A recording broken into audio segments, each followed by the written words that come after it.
I think that partially, I think it comes from my own aging process, and being much more acutely aware of where I'm heading in terms of growing older. And since there's an increased aging population occurring in America, wanted to try to. I was always interested in what is it like for individuals who are growing older, 70s, 80s, people living longer, and what kind of lives do they create for themselves? So, there was an interest in knowing, as they've lived in their life cycle, have they accumulated any degree of wisdom along the way? And if so, what is that? And how can that be kind of shared to a younger audience or to anybody in particular that might be interested in watching something like this?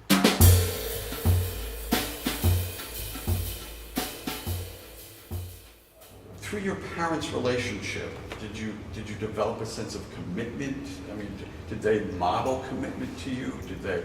They loved each other. They used to sleep like spoons.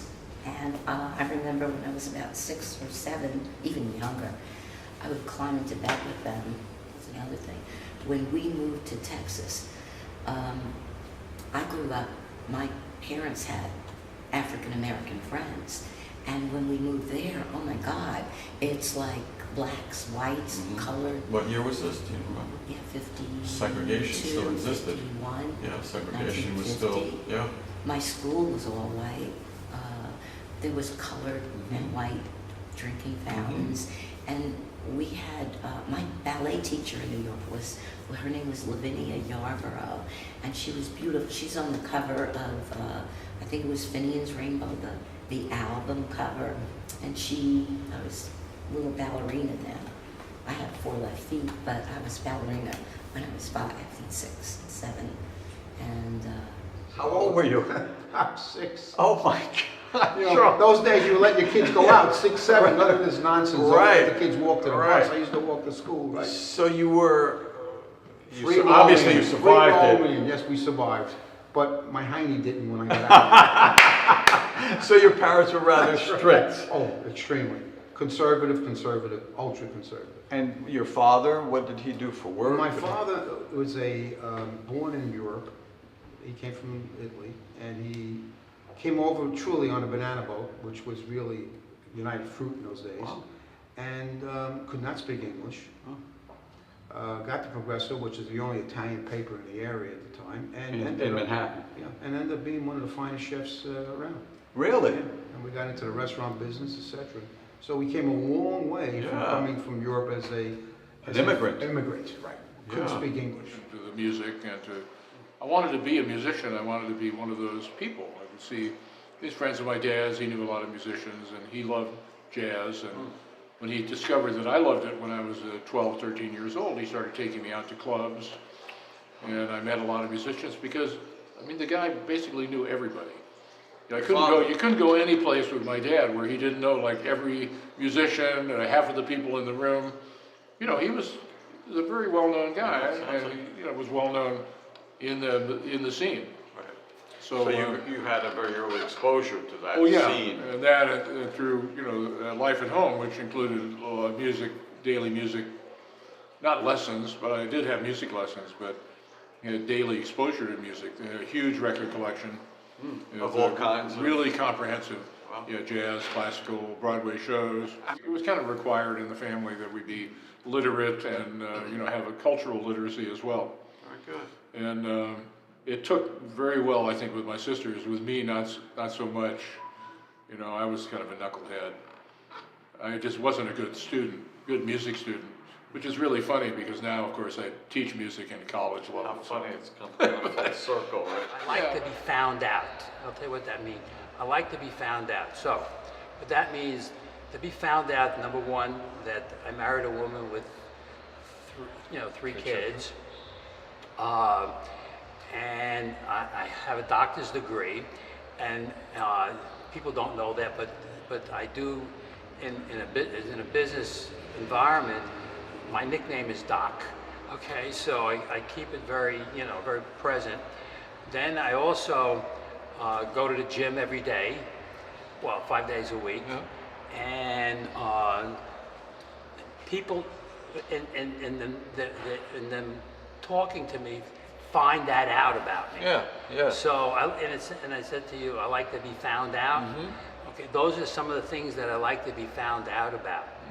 Okay, I have 2 master's degrees, and I don't, one in nuclear engineering, one mechanical engineering. I just found that out about you. That's great. That's great. So I don't, in a sense, publicize that, and I don't wear, a doctor label on my hat. No, you don't. And the other thing that is kind of curious about this whole thing, I own a 1989 Bentley, which also, when talking, men like to talk hard Cars. talk, Exactly. muscle cars and whatnot. Right, So right. here I am with this exotic car, and about my 50th birthday, I bought a 1979 Rolls Royce. Okay.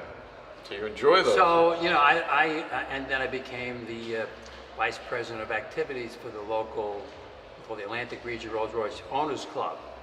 So there are a lot of these things that evolved by someone getting a little close to me, Right. and They talking to me, find out. Yeah.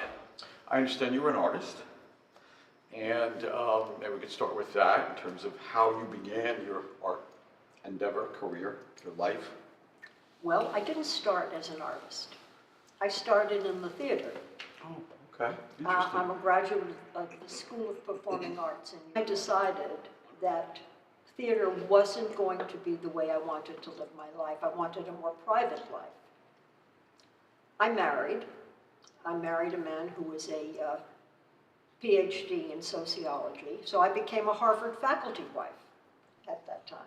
Okay. And it wasn't until many years later when I realized that academe wasn't for me either.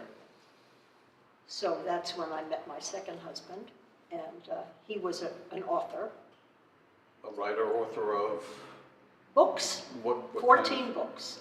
He was Paris Flamand. You may or may not know the name. He was one of the original Kennedy assassination critics. Oh, interesting.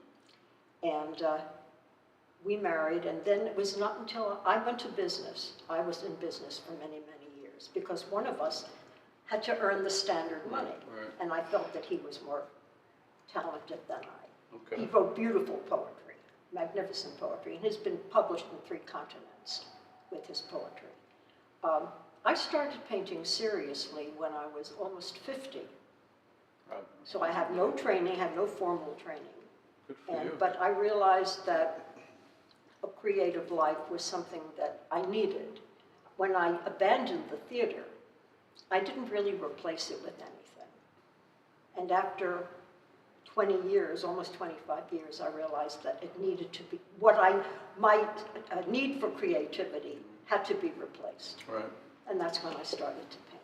Oh, interesting.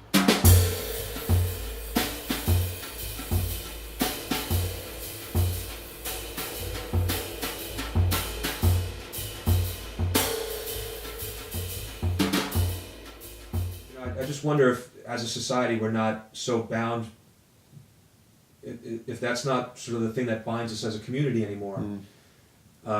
It's more of, we can relate, or, each one of these individuals will say, I'm Jewish, I'm Catholic, but that doesn't denote where they live. It doesn't bind them to a certain carved out Right. place in Stroudsburg. Right. You know what I mean? Or Right. I just Yeah. wonder how that's Yeah. changed over 75 years, Yeah. when these people were children versus now. What about spirituality? You say you're Jewish. Yes. Were you raised in the Jewish faith? To what degree? My parents had my parents had a kosher home, but outside the home we were not kosher. Okay. We'd have Chinese food and Growing up in Brooklyn, yeah. I would imagine you ate a whole host of different kinds of food. And my father used to sneak a ham sandwich. Uh-oh. so, I remember doing that. And but the spirituality part was when I was in we used to go to, the Rosh Hashanah Yom Kippur when I was living with my parents, and they would observe the Jewish holidays for the most part. The other holidays, not so much. They would just let them close by. But I'll never forget this incident, which kind of discouraged me from the formal religious dogma. Okay. Was there's on Yom Kippur, which is the day you're supposed to be written in the good book, Right. or not, Right. So there's a theme of prayers called Al Chet, and these are I've sinned for this, I've sinned for that, and in the book that you read from, there's the English and then there's the Hebrew, and they have all these quote sins. I said, I'm not such a bad guy. I mean, I haven't sinned so much. I'll curse. I'll do. I'll not tell. I'll get a speeding ticket. I'll bounce a check. Right. But I haven't sinned to the extent that You're a bad person. Yeah. So I said, you know what? And there's actually the symbolic portion of that is you're supposed to pound your chest a little. Okay. Your heart. Right. I've sinned for this. I've sinned for that. And I'm looking at it and I said, look, you know what? I'm not this bad guy. So at that point, and I was, 15, 16, 17 years old, I said, I'm not going to necessarily observe the dogma. I believe in God, and I believe in the spirit of being a good person, Right. and helping. Good Samaritan. Yeah. But not necessarily in some of the dogma, the rituals. Jewish religion. Yeah. Some. Okay. And so you said that you were married in a Lutheran church. Correct. But you were raised Catholic. Yes. Do you, and you were raised very, at times, you said the Conservative and strict. very conservative and strict. Right. Do you practice Catholicism now, or did you continue throughout your marriage to practice Catholicism? A good question. Somewhat, not as much as I should be. And I'll tell you what, when the Pope came here, I watched it. And I said to myself, I think, and I don't know why older people do this, I ought to get back more into it. It's very strange how you get that feeling, because you started that way when you were young. Now that you're going to be exiting, you're saying maybe, Exiting, this world into Yes. somewhere else. Yeah. Is that maybe you should now get involved back more deeply into your true religion that you had. And that's what I'm looking at right now. You're struggling with that? I'm struggling with it, that's correct. But to give you an idea about why the conservatives, when I was never circumcised until I was about, brought up when I was 5 or 6. My mother wanted me circumcised, my father said no, and there I am. What does this mean? Is he going to be circumcised or not, And I'm the one, I had no say in this whole thing, right? Right. I have to walk around like this. But anyway, I was not circumcised, so any girl wants to know I wasn't circumcised. We can edit that. Okay, so That was only one. How about the time when we used to eat fish? Going back to my fish every Friday. Right. Every Friday I had fish. Or polenta, that's an Italian dish. And then on Ash Wednesday, on Lent, we ate fish again. Yeah. I hate fish. Don't like fish. Never liked it. So what happened was, I was the type of kid. I got the Bible out, and I went through that whole Bible to prove my father that nowhere in the Bible, I bring it up to him, Dad, I said, there's nowhere in the Bible that says you can't eat fish on Friday. You show me. Shut up, stupid. Yeah, he didn't like I want to that. hear it. But you know what? It was changed. Yeah. That was years after. I went up to him, I said, see, Dad, did I tell you it's a man-made law? Where in the Bible does it say you can't eat fish? So And you know what? He still ate fish until Of he course, passed away. it's his pattern. It's His pattern, familiar. right. Especially being a European. Yeah, from first. He wasn't born here. He was, No, that's yeah. right. So now you're struggling with the idea of, do I return back to my Catholicism or do I not? right. Is there anything in between? Do you think of exploring other religions or spirituality? Or No. So it's either Catholicism or not. Right. Okay. Exactly correct. Yeah.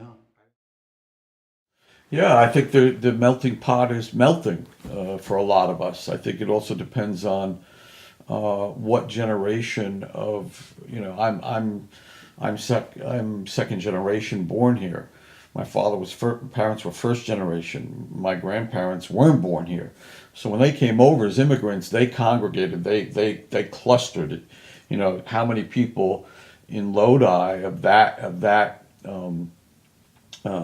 period, that initial immigration period that came over, went to the Lower East Side, and then from there they went to the country, Lodi, and many people came from a very similar, close area of Sicily. You know, there were, you know, the Cuttittas existed in this one little enclave in Sicily called Godrano, and there's a whole list of them, and a lot of them came over, and they clustered in a very similar area. It was familiar, it was safe, it was security. They knew one another. They were cousins, you know, friends in the old country. But I think that, you know, my parents, you know, still maintain that to a certain degree. But then I think their children, we've kind of ventured out. We've kind of, you know, ventured out and away from that. No, I was always a spiritual person and an upbeat person and Spiritual. spiritual, yeah. Did your Not parents? religious, no. I'm Jewish, but I don't practice. Did your parents practice? Yes, they did. And I remember until my grandparents died, my mother kept a kosher house, and Both parents? well, both their parents, yeah. Okay. And then once all grandparents were gone, nobody kept kosher anymore. Okay. It was just, they did it, I think, out of respect. And So you were bat mitzvah? no, my brother was bar mitzvah, but Okay. bat mitzvah then was not like it is today. Okay. Yeah. Okay. So you were raised in the Jewish faith, Yes. and at some point along the way, you left that. Well, I never left it. I mean, You still, you know, okay. but you I don't just practice? don't. No. Okay. Okay. And when did that, do you know when that started to happen, where you became more spiritual? You said you're spiritual. I think I was always spiritual. Okay. I think it was just my nature. Okay. And then I started to do a lot of insightful things, like I learned about a friend of mine. I'm in her kitchen, and she said, "Oh, Bill and I are doing the S training." I said, "What's that?" She told me. I said, "Oh, that sounds like an incredible thing. I want to do that too." So from her kitchen, I called up. I registered on the phone, and they said to me that this work starts to work as soon as you're committed to doing it. Right. So it was, I think, $325 at the time. It was How old? 1976. How old were you? I was 33. Okay. And I went home. I told David, I keep pointing because David's over there. And I went home. I said, "David, I'm doing the S training." And he said, "Well, I hope you find the money for it." He was a professor then at Hunter College, and we had 3 little kids. And so I said, "Well, I'll find the money." And finding the money meant calling Daddy.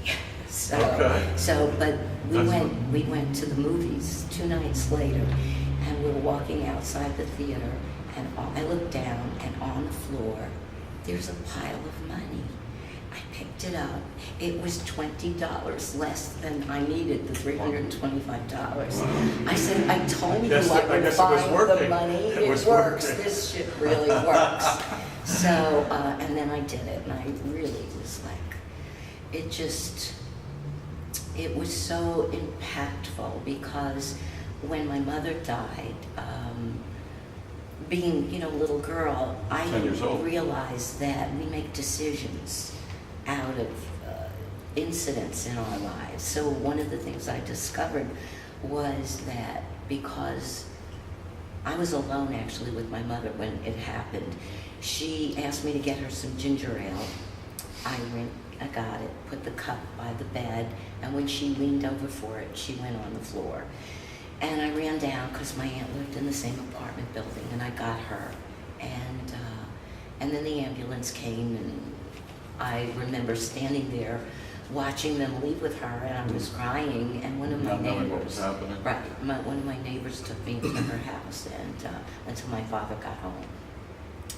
But apparently, so here I am in this training now, and it's what, 33 years later, Right. and the insight that I had was, my aliveness came from, I'm not going to be like her, because she was obviously gone, and so this was so like really impactful for me, and so I guess my cheerfulness, my upbeatness, my aliveness is really covering up the fear of dying or of death or Being like mom. being like my mother. Do you have a sense of, have you throughout your life, were you raised religious? Was there a spirituality that you? Well, I was raised without religion, and actually got real interested in the Bible, and I went to Episcopal school, and I really liked it, and I was in the Boy Scouts, and the minister, the brother of the minister who founded the school, was Episcopal school, was my scoutmaster. And I got to be very friendly with him and his brother, who was the minister, and I got real interested in the church. So I started reading the Bible. And How old were you? I was 12, 11, 12, and I started. You got really interested. I have this thing about anything I'm interested in, I get real conversant in it. It's like when I loved baseball, Study. I memorized the Encyclopedia of Baseball. I could tell you a lot of stuff about jazz, music history, and stuff. Anything I'm interested in, I have a good retention. Yeah. Still lately, when I can't find my glasses, There they are. Right. But I mean, I was I know. like, I was just, whatever I liked, I was just on fire about it. So I got real interested, so I got baptized and I joined the church. Really? And my parents were shocked. It was like, where did we go wrong? Because they were Very not, liberal, they were not very- religious. Yeah, they were right. more, I wouldn't say they were atheists, but they were at very least agnostic. Yeah. And it was really funny, and the minister, his name was Dr. Alex Campbell, used to needle my parents. He said, "Oh, Bill's like so interested in the church. I think he'll make a great minister someday." And they'd be like, it's like.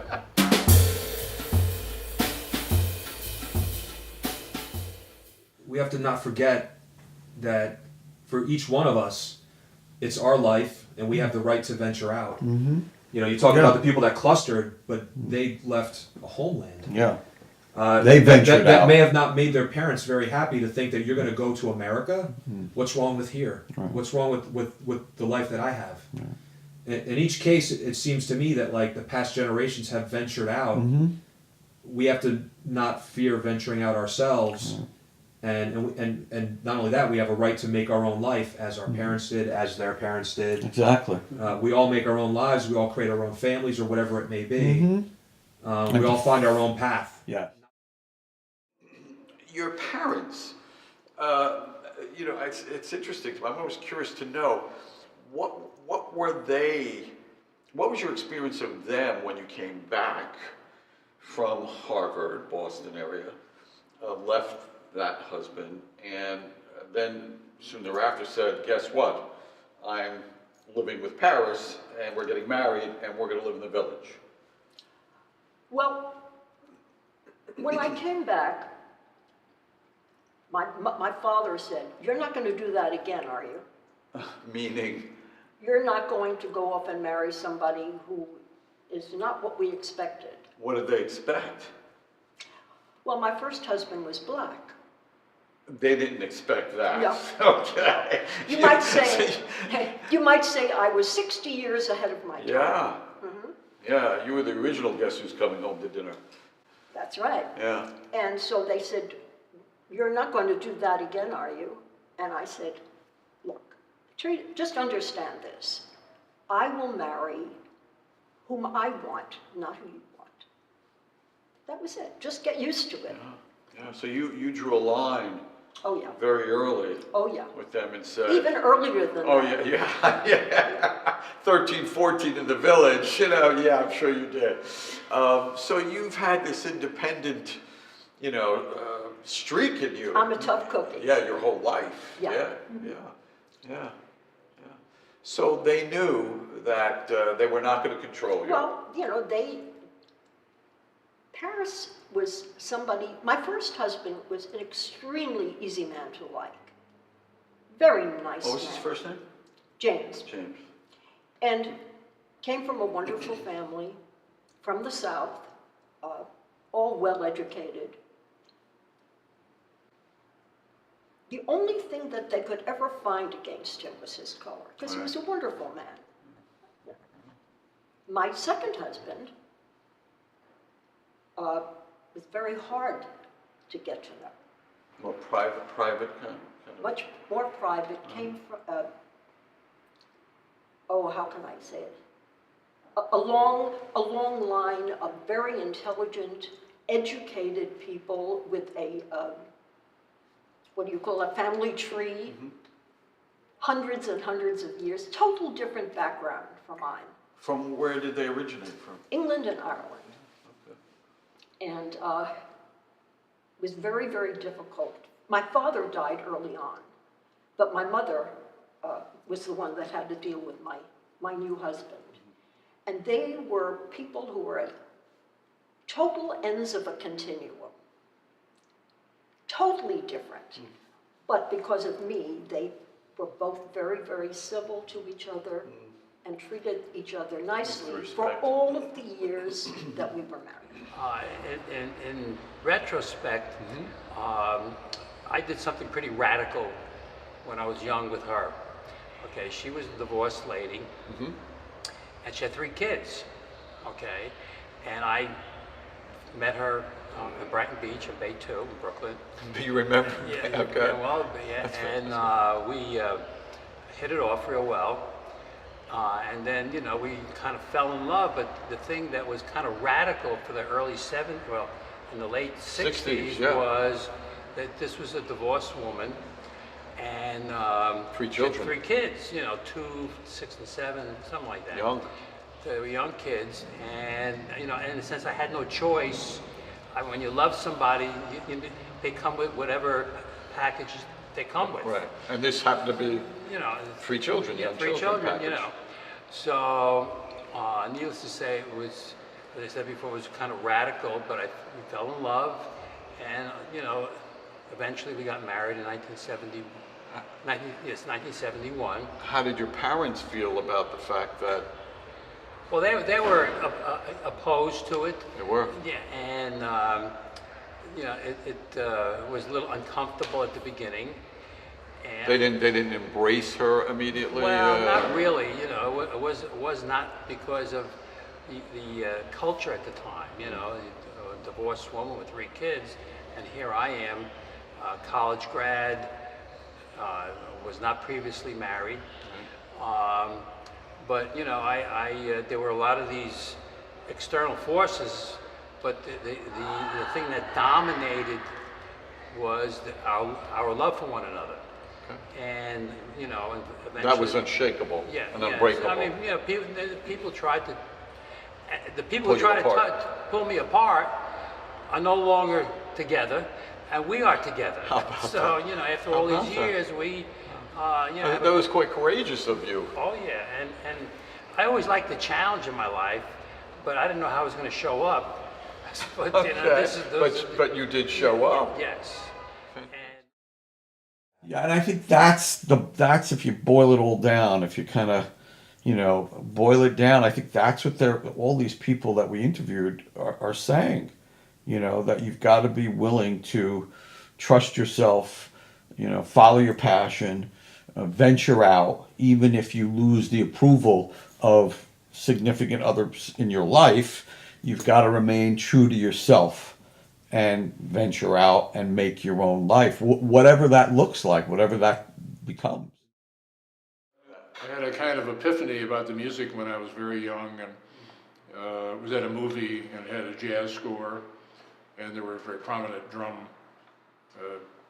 part in that movie, and I knew who the drummer was because I was a fan of his playing. It was a great drummer named Shelly Manne, and the movie was The Man with the Golden Arm with Frank Sinatra, of course, who was, a friend of the family, and the wonderful, wonderful movie. If you like movies about a heroin addict who's, a card dealer, and it was a Nelson Algren novel, real slice of life really noir thing. Ah. But there was this music, the West Coast jazz music in it, and my mom, you know, stick with my mom, she would take us, you know, let us read anything, let us pretty much see anything. He said, like, it's not gonna hurt you, you know, to know what's happening in the world. And this music came on, it was like the light went off in my head, and I saw my whole future ahead of me. I'm gonna play the drums, I'm gonna travel all over the world, you know. So the whole thing, and I remember telling my mom, I said, oh, that's nice. You know, She didn't really believe that she this didn't son believe, of mine she was- didn't believe that it was gonna work out for me until I got the gig with George Shearing, because that was a really prestige job. Did you go to college at all? No, I left high school in 1959. I was about a month short of graduation, and I had a dust-up with one of my teachers, and he wasn't going to let me graduate. So I essentially left. What was the dust-up about? I'm curious. Well, I'd rather not go into that. You don't want to share. It was a, you know, it was a knuckleheaded move on my part, but I had already decided that what I wanted to do. You knew. You know, at that time, my dad was gone. My mom was, you know, not having a real easy time of it, and I wasn't not particularly helpful. But I realized, you know, I knew what I wanted to do, and I was just going to do it. So what did you do? You Well, what I left did high was school I dropped out of high school. I literally left a month before graduation in, you know, 1959, spring of 1959, and I got a job at in the parking lot at NBC. Because my dad and mom had connections there, and they knew the president of NBC. I think my mom actually called him and said, look, the kid's just, you know, dropped out of high school, he's not doing anything, give him a job. So I ended up in the parking lot of NBC, and I worked there for 2 years, from 59 to 61. And then Were you doing music at that time? Or I was playing? doing music, but I had the day job, which was the parking lot job, which was a great job, because a lot of musicians who I wanted to meet would come in to record or do TV there. And so, you know, I would just introduce myself to people. So, I have like all your records. And I met a lot of people that way. And they was like, who's the weird parking lot attendant who like knows all about jazz? You know? Wow. But I eventually left there when I had like a conflict when I was about 19. It was like 17 to 19.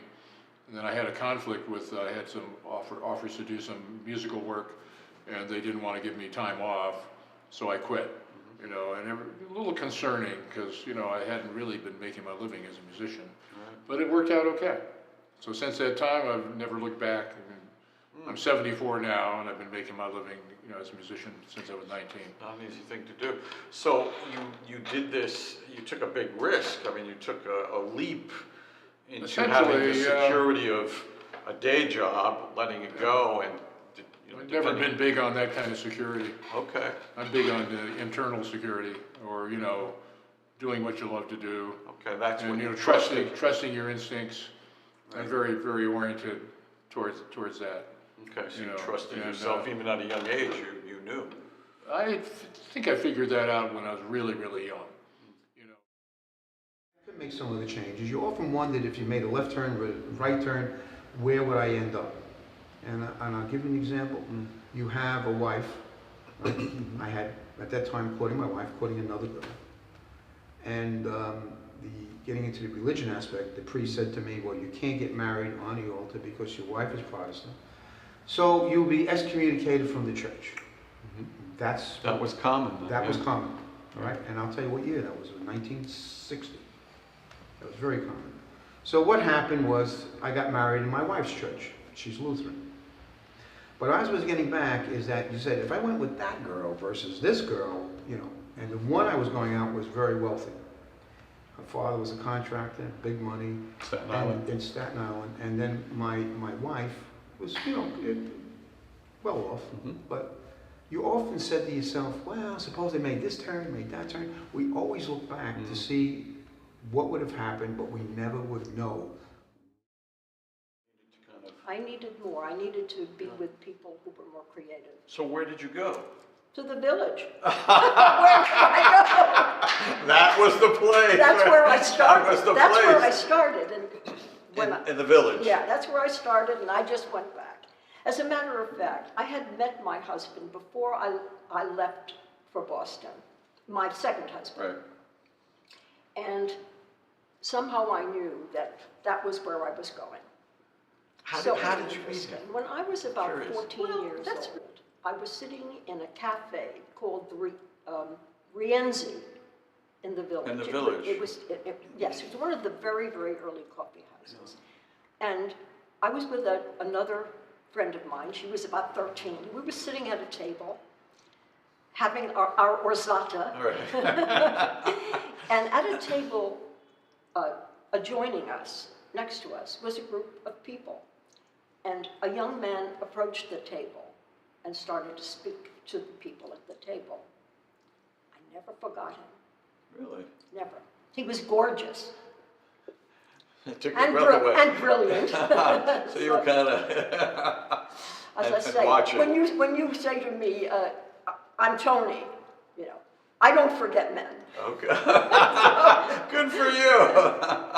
So I remembered him, and then I guess it was almost over 10 years later when I encountered him again. Where? In the village. In the village.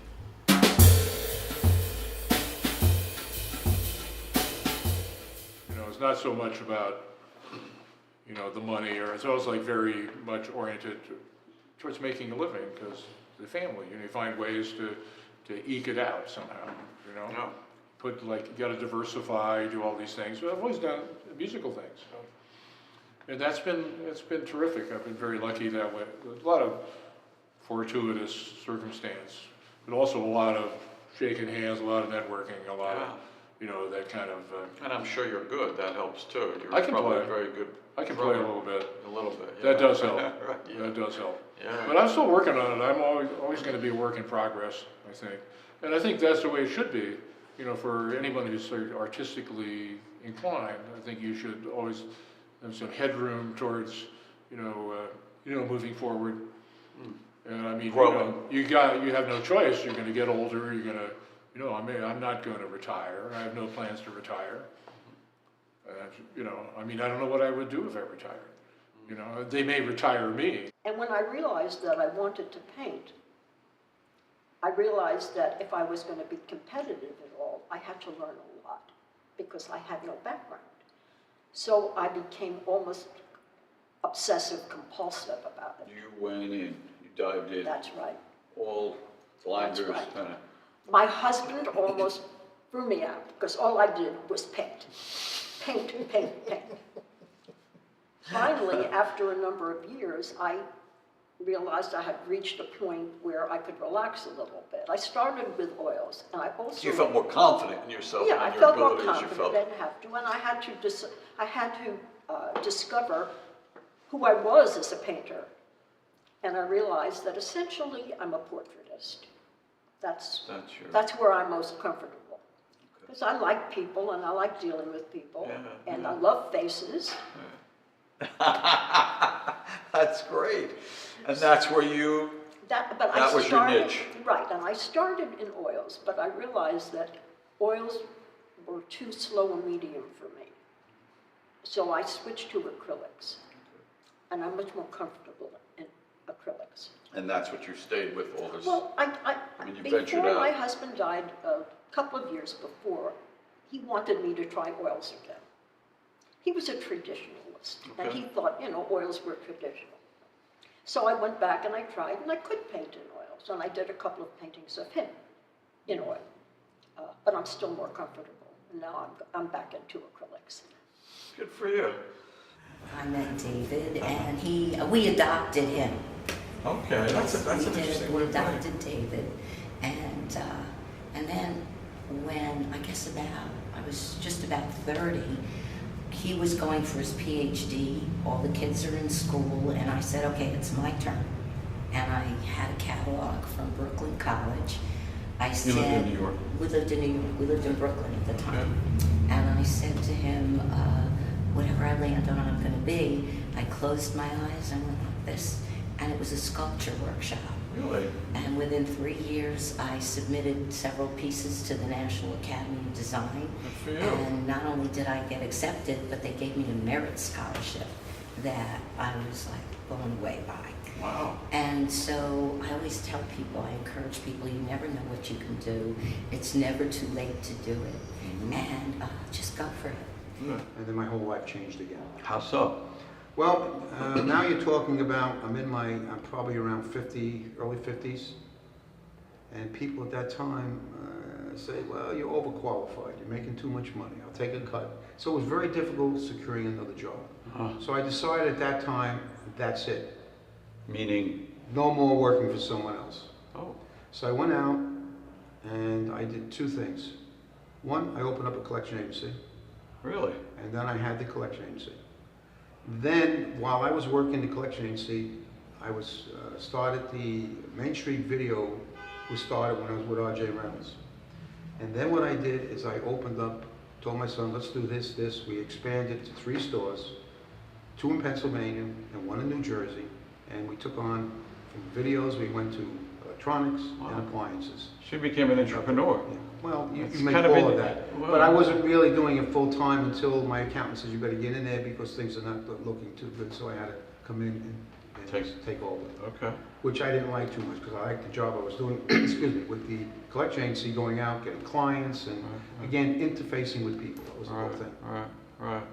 So, but that theme of you working within your own business, whether it's Dad and you or in the restaurant, that seemed to be, and this video and collections, that seemed to be where you felt Right. at home, so to speak. Yeah, because you're interfacing.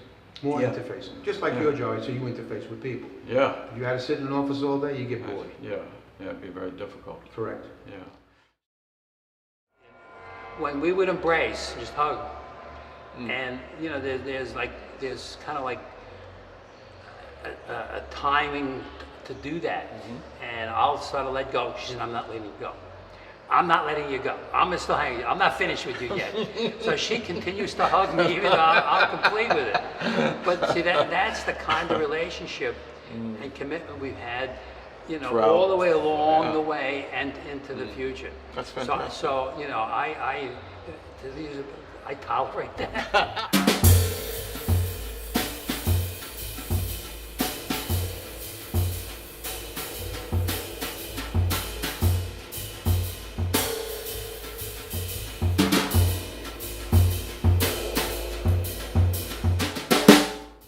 Now, as far as wisdom is concerned, that's very hard. I don't know that I'm particularly wise. Well, I think you are, maybe more than you realize, because as the little time we've spent together here, what I'm hearing is that when you realized in your life that there was a sense of discontent or unhappiness or dissatisfaction, you had the courage Oh, yes. to change. One has to. Make significant radical changes. Yes, I think that is something that's essential. That is essential. Yeah, and you did it in a time as a young woman where you really bucked the time, so to speak, Oh, yes. the culture and the expectations of women in particular. So as a woman, to me, I mean, my God, you're incredible in the sense that you had the courage to really, I'm not staying in this. And this was in the 60s and... One has to have self-respect. Yeah. That's essential. Yeah. And no one else is going to make you happy. You have to do it yourself. Be tolerant of others. That's great. You know, great. accept them for who they are and who they're not. Because there's a lot of, you know, I guess when you first create relationship, you try to mold one another into something else, that the person who they're not. But having the underlying commitment to the relationship and allowing people to be who they are. I mean, respecting who they are. Right. Differences, tolerate who they are. Tolerance, not tolerate, but tolerance. Well, I would say this, is that if you have a challenge somewhere and you feel you want to do something, pursue it. You have to like the job. Okay. The first job I got, hated it. It was an accountant. Yeah. Didn't like it at all. Didn't stay long. So what you have to do is pursue it, and you gotta dedicate yourself to it, and you go out and you work. Right. And you find, like they say, this country, you can do very well. You can make yourself well established financially if you do the things from the beginning right. Dedicated to the work and dedicated to the family. And there's a saying, you have to have, if you have respect for your family and your mother and father, you'll have respect for anyone else. A person that has no respect for their mother and father will never have respect for anybody else. And I find that the family values are definitely changing. And don't get me wrong, I was wild, man. I was a wild guy, huh? But the fact is that You still have we respect stood the for- lines. I didn't get Yeah. into the drugs, but we still have respect for the family. And that's the main thing, is to go there and pursue what you're looking to challenge. And don't give up. Persevere. Yeah, persevere. And you still can enjoy life. Yeah. You still enjoy it. Do what Yeah. you want to do. You Yeah. know, I'm conservative in one way, but very liberal in another. Yeah. Do what you love and love what you do. Whatever you pick, whatever picks you really. I mean, just go with the flow. Trust them. Trust your gut. I trust my Yeah. Well, you did the, you know. That was it. Oh, and then about 5 years ago, I walked into Stroud Photo and I wanted a camera. And Dave puts this Nikon in my hands. And I said, oh my God, what's going to happen now with this? The next thing I know, my pictures are in magazine covers and Fantastic. just, there's So be photography. open. He definitely opened up the door with the camera. I didn't know, and I still don't know the first thing about the mechanics of the Right. camera. Everything I But you do have an eye. is on automatic. But you And have an eye. that's what they tell me. You got Yeah. a good eye. Yeah, So, that's fantastic. So what you're saying is trust your gut, be open to new Yeah. possibilities. Don't let fear stop you from exploring new avenues in life. Right. Very nice. Right. Very nice. Just live. And age, there really is no age. All there is time and space, and what you fill it with is that's your life. That's what your life is. That's beautiful. And so Thank it's you. a gift we all have. So make the best of your gift. Thank you. Yeah, get up every day and, get out of bed and get dressed and start walking. Keep moving. Be involved. It's advice that I should take better myself. I like to get up and sit around for 2 hours drinking coffee. Well, And 74. Doing conceptual work, I call it. Yeah. My ex-wife used to say, "What are you doing? You're just sitting there." I said, "No, I'm conceiving. I've got ideas." There you go. Oh, no, you don't. No, but, I mean, I think it's pretty simple. I believe you go the simple way possible. But keep But be involved and get active. get enough rest, take care of yourself reasonably well. Have fun. Find things to laugh about. Look at the bright side. I'm a real Pollyanna over here. Sounds good. But you see, young people, I don't know. I mean, I relate to them. I can't say, well, when I was your age. I do say that sometimes when I say, when I was your age, we had the steam engine. They look at you But like. they see, they would say, really? I didn't know that. Oh, come on, man, I'm kidding you guys, But, there's always something to learn and something to do. And I think that's kind of our duty as human beings, is to try to progress. I mean, there's no way we're really going to go backwards. In truth, we can only go forwards. So, why try to, when you see the current political scene, you see people kind of try to pull us back to, some earlier time, Archaic, yeah. which maybe wasn't that great, no matter what they say. I think we have to go forward. So To that's live what in the you- world, be realistic, but don't be bugged about everything. Find the bright side of it. An optimism. The bright side of life. Every negative has a positive.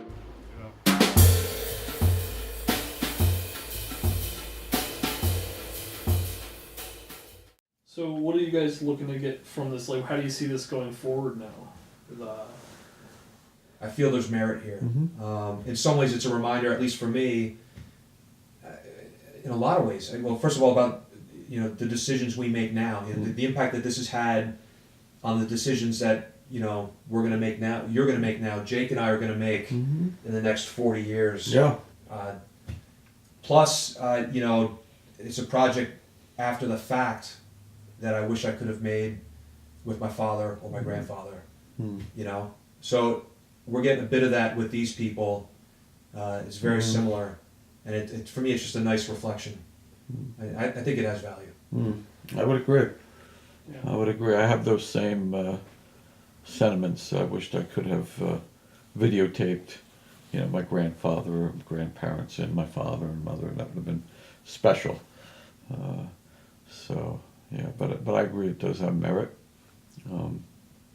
So we go forward.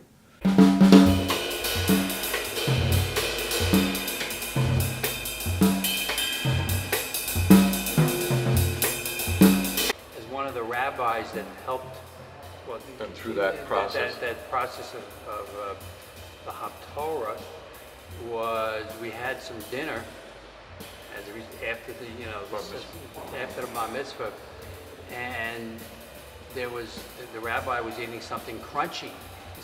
And what he didn't realize, and what we didn't realize, was that he was eating bacon.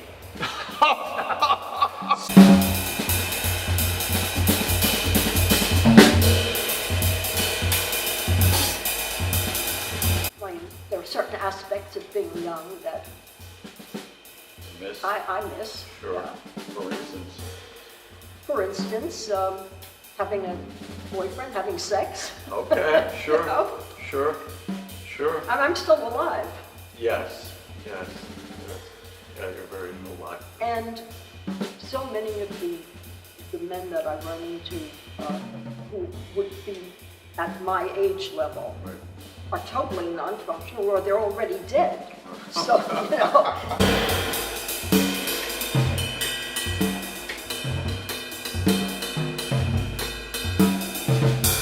Well, it sounds like it served you pretty well, Bill. It's working so far. Yeah, it's working so far. So Between that and my antidepressants and it all works. Kentucky bourbon. And there you go.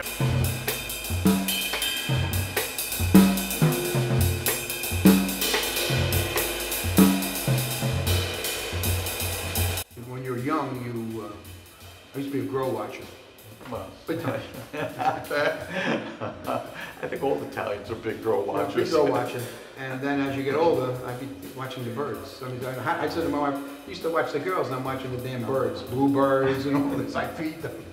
Okay, It so shows you you how kind you of think. shifted, yeah. Now, since Viagra come in, I went back again.